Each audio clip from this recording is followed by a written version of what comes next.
é importante saber, amigos do canal Democracia Brasileira, é quarta-feira, como não poderia deixar de ser, é dia de encontro, é dia de dueto, e hoje com uma pauta aí com um pouquinho mais de assunto, vamos tentar ser mais rápidos, mas acho que vai sair um bom conteúdo.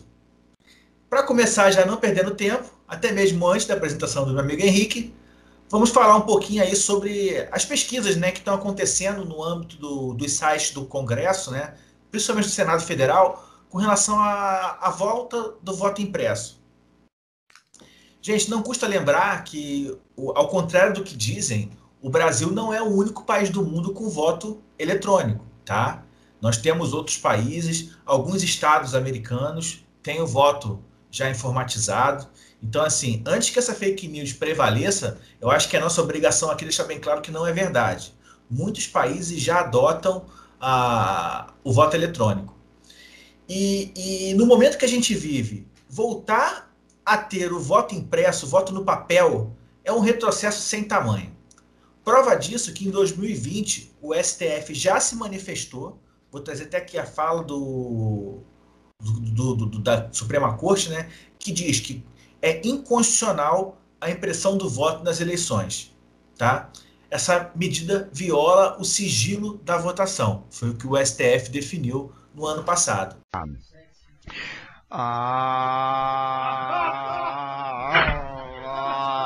Então, gente, eu acho que se você quer o voto impresso novamente, você vai ter que fazer uma legislação, talvez até constitucional, mexendo na Constituição, para permitir, né, essa alteração que, ao meu ponto de vista, não vai trazer melhoria nenhuma para o Brasil. E você, amigo Henrique? Voto no papel ou voto no computador? Olá a todos que estão nos assistindo no canal Democracia Brasileira, o canal Importante a Saber. Estou presente mais uma vez com o meu amigo Leonardo para estar debatendo sobre assuntos que giram na política no nosso país. Em relação ao voto impresso, Leonardo, vamos deixar claro que a gente está voltando à roda quadrada, né? É uma coisa assim patética o que está acontecendo e a gente vê que há muita mais chances de serem fraudadas se tiver o voto impresso. E o que eu quero deixar claro também é que aqueles que falam que são fraudadas as eleições pelo voto eletrônico estão mentindo. São pessoas mentirosas que não têm prova, não têm embasamento que as eleições são fraudadas. São pessoas apenas querendo tumultuar as coisas, querendo fazer algazarra, querendo confundir a cabeça das pessoas que acabam indo votar, dos eleitorados, para que tenha algum ganho político em cima disso. Então a gente não pode olhar essas pessoas, essas massas de manobra de algumas pessoas de interesse lá dentro do governo federal para poder fazer com que coincida e para poder fazer a cabeça das pessoas que não são a favor do voto impresso. A gente sabe, o Bolsonaro já deixou aclarado em live que se não tiver o voto impresso serão fraudadas as eleições, estimulando as pessoas a irem a fazerem aquela mesmo ato de barbárie que fizeram nos Estados Unidos, no Capitólio americano em Washington DC, toda aquela coisa ridícula, violando a democracia, violando a Constituição. Então, o mesmo ele quer fazer aqui. O mesmo. E a gente sabe que a gente estamos a favor da democracia, estamos a favor daquilo que está dando certo, que sempre deu certo, que foi o voto eletrônico. E a gente não pode ter esse pensamento arcaico como tem essas pessoas dentro do governo federal, essas pessoas, essas massas de manobra que só querem, no final das contas, só querem prejudicar ainda mais e tentar de alguma forma acabar com a nossa democracia e a nosso tão constituído, nosso tão poder republicano que a gente tem, que funciona tão bem no país, que é o voto eletrônico, como em muitos países e em estados americanos, não caindo nessa fake news que gira, que só o Brasil tem o voto impresso, que o Bolsonaro, inclusive, já falou isso na live dele, passou fake news na live dele. Então, a gente não pode cair nessa fake news e a gente sempre tem que andar com aquilo que está certo, com aquilo que vem dando certo com a verdade. É verdade. Principalmente num país, né, que tem tanta coisa errada, tanta coisa que precisa ser corrigida. Quando a gente tem uma coisa que funciona, você vê, a gente apura um resultado em questão de horas, né? No mesmo dia da eleição já tem um resultado. E querer voltar ao modelo norte-americano de alguns estados, que às vezes ficam 15 dias, 12 dias para você ter um resultado, é contagem em cima de recontagem. Às vezes eu me lembro do falecido, né, dirigente do Vasco, da Gama, Eurico Miranda, que numa eleição do Vasco há um tempo atrás teve a famosa urna 7. Era uma urna kardecista, né? Muitos defuntos, muitas pessoas desaparecidas, pessoas que não existiam perante a Receita Federal, mas que tinham o poder de voto, né? Infelizmente, se Eurico fosse vivo, com certeza ministro do Bolsonaro ele seria. Mas independente disso, eu acho que ele seria o consultor dessa estirpe sinistra, né? E iria trazer o voto impresso com essas figuras kardecistas e espirituais. Mudando de assunto, porque isso realmente não pode acontecer, vamos voltar aí para agora falar do Ministério da Saúde, né? Saiu hoje na Folha de São Paulo uma reportagem que diz que o Ministério da Saúde apagou os links de prescrição da cloroquina para a Covid do seu site. Queria saber por quê, meu amigo Henrique. Um ministério formado por militares, homens que não têm medo de nada, homens que são responsáveis pelos seus atos, homens que podem coordenar o país numa guerra contra um inimigo, sabe-se lá onde, contra quem. Tem medo de uma CPIzinha que não vai dar em nada e apagar os links que prescreveu cloroquina? Por que isso? É medo, né, Leonardo? A gente sabe que o medo está rondando o governo federal, portanto, por causa da CPI. A gente já viu o depoimento do Torres, da Anvisa, falando sobre a questão da prescrição, da cloroquina, sobre querer mudar a bula, todas essas coisas que saíram nas notícias. E a gente sabe, inclusive teve citando o canal de um youtuber que ele foi na Paulista lá questionar os bolsonaristas, perguntando sobre a cloroquina, perguntou sobre a cloroquina para os bolsonaristas e muitos bolsonaristas falaram que funciona a cloroquina e ele acabou perguntando em que país que funciona a cloroquina. E eles pegaram e uma mulher lá pegou e uma eleitora do Bolsonaro bolsonarista falou que Estados Unidos, Espanha, França, falou um monte de que adotou como saúde pública a cloroquina e ele deu risada, porque é mentira, não adotou.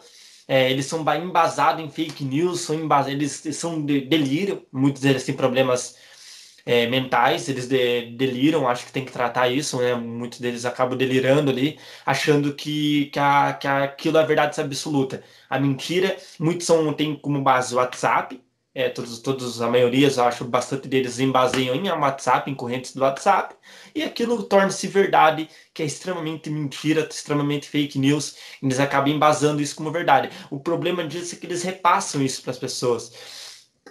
E muitas das vezes aquelas pessoas que não têm um eleito, que não têm um político, que não têm a escolha de um lado político, elas acabam sendo influenciadas. São pessoas que são inocentes, são pessoas muitas vezes que não tiveram a instrução, são pessoas que não tiveram estudo sobre aquilo, humildes, que não tiveram estudo em tal quesito, e acabam sendo influenciadas achando que isso é a verdade, que a cloroquina funciona, que aquilo é verdade, e podendo causar até a morte de muitas pessoas por causa disso. Então a gente sabe que fake news é crime, a gente sabe que fake news leva sim à morte, e a gente tenta combater isso no nosso canal, no canal do Leonardo, porque a gente sabe que fake news só traz o caos. E a cloroquina, o governo está tirando isso do site, porque ele sabe que isso é uma pura numa fake news que não funciona, e os caras, eles não são burros. Eu acho que o papel deles é fazer com que a massa de manobra deles estimule a cloroquina, continue estimulando a cloroquina para não deixar de orgulho o governo, para não dizer que eles estavam errados, mas o papel deles é tirar, porque eles sabem que para eles está ficando feia a situação.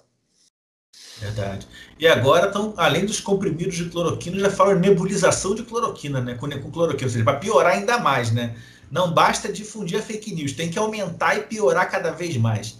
Enfim, vamos mudar de assunto. Uísque ou vodka?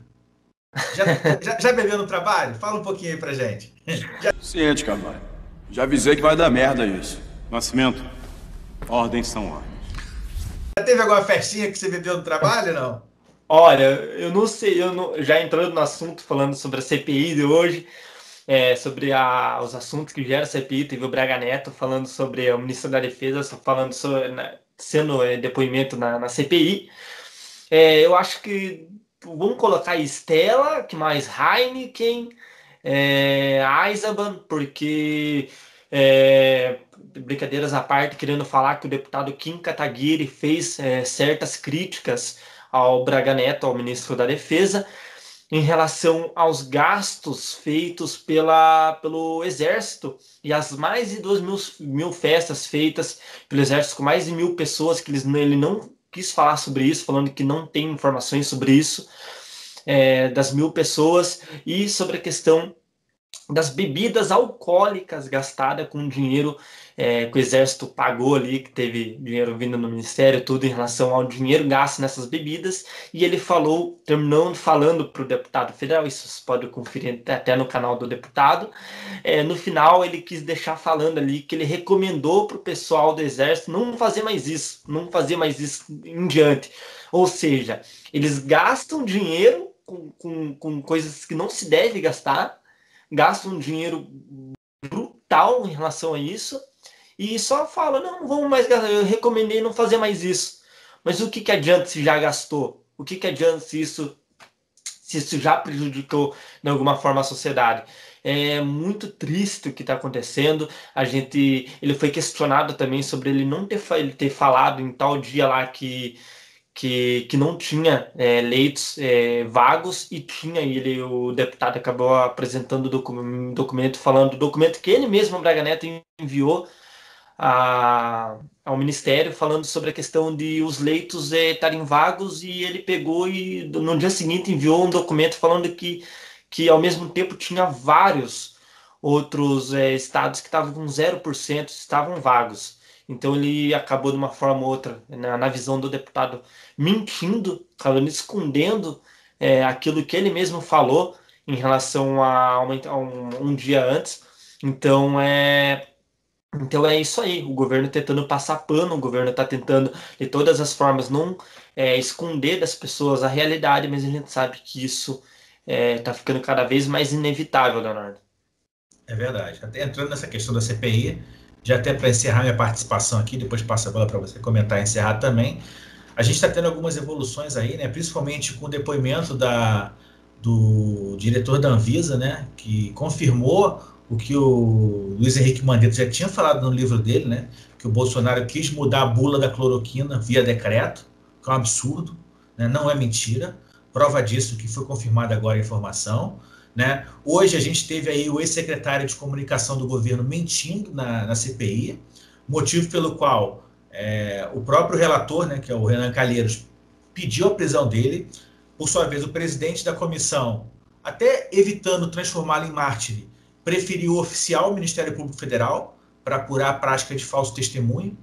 E aí vamos ver, né, em que pé vai ficar esse depoimento do Van Gartner, porque é criminoso, ele se contradizeu em questões que ele já falou em outras entrevistas, e que mostra exatamente isso, né, a baixa credibilidade das pessoas que ocupam cargos e posições estratégicas nesse governo, que é só apertar um pouquinho que elas mentem.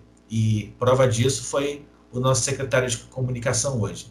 E, para terminar e passar a bola para você, eu fiquei com uma dúvida, ver se você consegue me esclarecer. A gente tem um governo que defende o AI-5. O AI-5 restringe o habeas corpus. Você não pode impetrar pedido de habeas corpus no AI-5. Tem uma restrição a esse pedido. E esse mesmo governo que é contra o habeas corpus e a favor do AI-5 pensa em pedir um habeas corpus preventivo para o Pazuello. Tá estranho, não tá? Ou eu não estou entendendo mais nada? Tá uma merda esse país!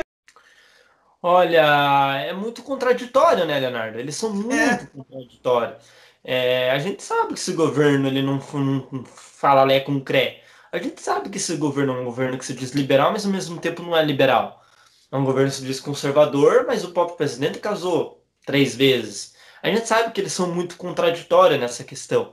E a gente para as pessoas de bem, para as pessoas que entendem, que estão ligadas ao que realmente acontece dentro da política, não através de fake news embasado em WhatsApp, as pessoas sabem que o que realmente acontece, as pessoas não vão ficar impressionadas com isso, porque sabem que esse governo é muito sujo. Então, não é muito o que se esperar desse governo. Então, essa, infelizmente, é a realidade que o Brasil vive, né, Leonardo? É verdade. Então, amigos, mas foi mais um encontro para vocês aí. Agradeço a todo mundo que nos acompanha. Cada vez que passa, nossos vídeos conseguem ter um engajamento maior, mais visualizações. Acho isso muito importante. Aos bolsonaristas que vêm criticar aqui, que vêm colocar palavrão, xingamento, mostrando quão baixa eles são, isso aí nem vai para o ar, a gente não já bloqueia ali na. É natimorto. No direito a gente usa muito esse termo. Já nasce sem vida, os comentários dele não vão para o ar. A gente libera, sim, comentários democráticos, podem ser em oposição, que a gente pensa, não tem problema. Agora, vir falar em palavrão, xingamento, defender remédio inócuo, que até as próprias plataformas digitais hoje em dia já cortam os vídeos, né, de pessoas que têm esse posicionamento. Até o próprio governo teve alguns vídeos censurados. Isso a gente não faz, tá bom, gente? A gente só tem a agradecer a vocês. E vamos seguindo, torcendo para que alguma coisa de bom saia essa CPI e que dias melhores virão. E para quem não é inscrito nos canais Democracia Brasileira, é importante saber, se inscrevam e deixem like. Tá bom, gente? Muito obrigado a todos. Henrique, se despede aí, a bola tá contigo. Valeu, galera. Muito obrigado a todo mundo que se inscreveu. Deixa seu like, compartilha, se engaje, comente, que isso vai gerar muita engajamento. O YouTube vai olhar o nosso canal com outros olhos e assim vai estar passando para mais pessoas para tentar de uma forma ou outra passar realmente aquilo que acontece de uma forma coesa, de uma forma correta, de uma forma séria. Muito obrigado a todos e até o próximo vídeo. Até o próximo vídeo. Tchau.